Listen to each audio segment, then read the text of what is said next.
Bonjour. Qu'avez-vous trouvé en fouinant que vous auriez préféré ne jamais trouver? Il y a plusieurs années, ma fille adolescente, 13 ans à l'époque, avait des problèmes pour se coucher très tard et il était presque impossible de la faire se lever le matin. La raison principale était qu'elle était au téléphone et sur les réseaux sociaux avec ses amis jusqu'à toute heure. Je sentais que cela devenait incontrôlable, alors après 23 heures, elle devait me confier son téléphone et je le lui rendais le matin. Normalement, je jetais son téléphone dans un tiroir et le lui rendais le lendemain matin, mais pour une raison quelconque, un soir, il était sur ma commode.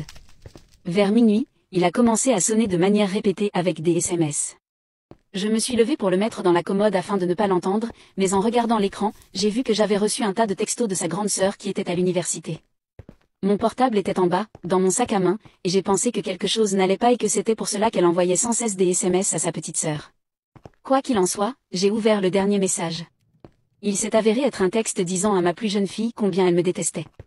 Je sais que j'aurais dû le fermer et le remettre à sa place, mais je n'en croyais pas mes yeux et j'ai continué à lire d'autres textos entre elles. Les textes parlaient principalement de leur colère contre moi et de la mauvaise mère que j'étais selon elles. Les principales raisons étaient que je vérifiais leurs notes lorsqu'elles étaient au lycée et que je limitais l'utilisation du téléphone portable. Je me suis sentie très blessée. Au départ, je n'ai rien dit à mes filles ni à mon mari, car je savais que j'avais eu tort de vérifier son téléphone. Cela s'est passé 1 ou 2 semaines avant la fête des mères. Quoi qu'il en soit, à l'approche de la fête des mères, mon mari a voulu savoir ce que je voulais faire. Il a essayé d'organiser quelque chose pour moi avec les filles, mais je n'ai pas arrêté de lui dire non. J'avais l'impression que ce serait tellement hypocrite de faire quelque chose ensemble parce que mes filles ne voulaient pas vraiment être avec moi de toute façon.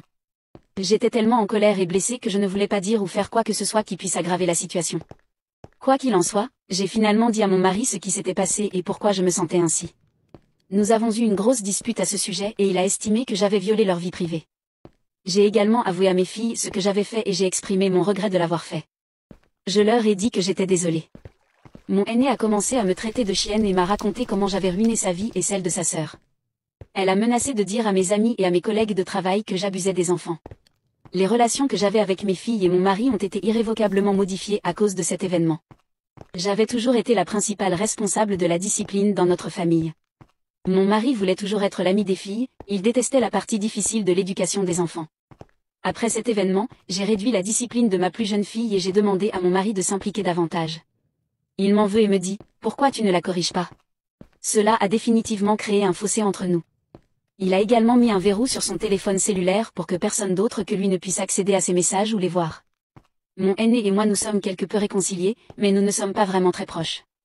Lorsqu'elle a besoin de quelque chose ou qu'elle veut quelque chose, elle me contactera parfois, mais son père est généralement son premier choix. Quant à ma plus jeune, elle est émotionnellement distante. Je lui dis constamment combien je suis fière d'elle et que je l'aime, mais elle répond rarement, voire jamais. L'incident s'est produit il y a presque 5 ans.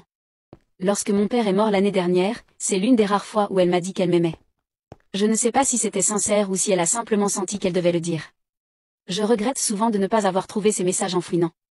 Je pensais que nous avions une famille forte qui s'aimait, mais je me rends compte maintenant que nous nous sommes seulement tolérés. Peut-être que le vieux dicton l'ignorance est une bénédiction est vrai. C'est ce qui m'a semblé dans mon cas. J'espère que tu as passé un bon moment, tu es magnifique quoi que tu en penses.